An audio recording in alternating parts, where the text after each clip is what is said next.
విఐపిఐ Vijay in public issues రోజుకో వార్త తీసుకుంటున్నాం. ఈరోజు మనకి మంత్రి నుంచి ఒక వార్త వచ్చింది. రాష్ట్రం అంతా కూడా నిరసనలు జరుగుతూ ఉన్నాయి.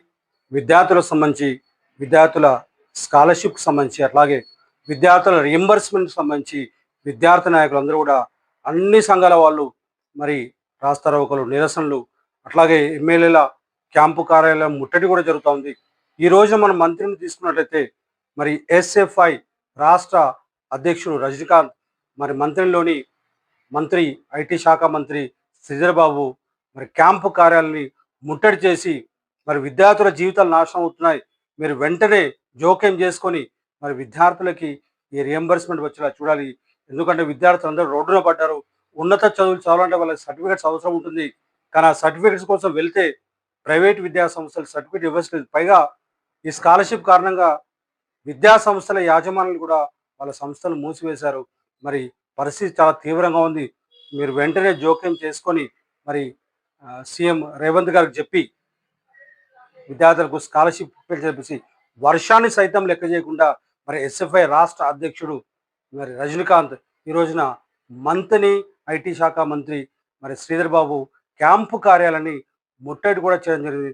దానికి సంబంధించిన మన వార్తలు చూద్దాం.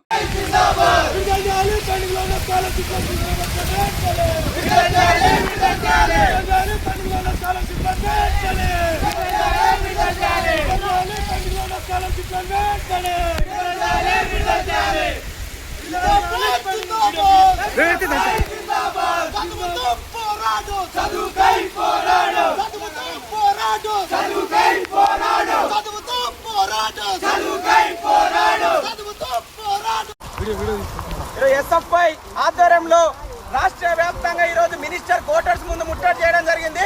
దానిలో భాగంగా ఈరోజు పెద్దపల్లి జిల్లాలో ఉన్న ఈరోజు మంత్రి నియోజకవర్గ ఎమ్మెల్యే ఈరోజు ఐటీ మినిస్టర్ శ్రీధర్ బాబు గారు ఇల్లు ముట్టడి చేయడం జరిగింది. ఈ రాష్ట్రంలో ప్రజాప్రతినిధులు, ఈ రాష్ట్రంలో పేద బడుగు బలహీన వర్గ విద్యార్థులు ఇబ్బందులు పడుతున్న మినిస్టర్స్ కానీ ఈరోజు ప్రజాప్రతినిధులు కానీ ఈరోజు కనీసం పట్టించుకోకపోవడం సిగ్గుచేటు. ఇప్పటికే దళిత గిరిజన బడుగు బలహీన వర్గ విద్యార్థులు ఉన్నత విద్యకు వెళ్లాలంటే రాష్ట్రంలో స్కాలర్షిప్, ఫీజు రింబర్స్మెంట్ బకాయిలు ఈ రాష్ట్ర ప్రభుత్వం విడుదల చేయాల్సిన అవసరం ఉంది. కానీ ఇప్పటి వరకు కూడా ఈ రాష్ట్రంలో రాష్ట్ర ఉప ముఖ్యమంత్రి బట్టి విక్రమార్క గారు దసరాకు 600 కోట్లు, దీపావళికి 300 కోట్లు, దసరా వారికి 1200 కోట్లు విడుదల చేస్తామని చెప్పారు. కానీ ఎక్కడ కూడా ఈ రాష్ట్రంలో ఇప్పటి వరకు కూడా ఈ విడుదల చేయలేని పరిస్థితి ఈ తెలంగాణ రాష్ట్రంలో ఉంది.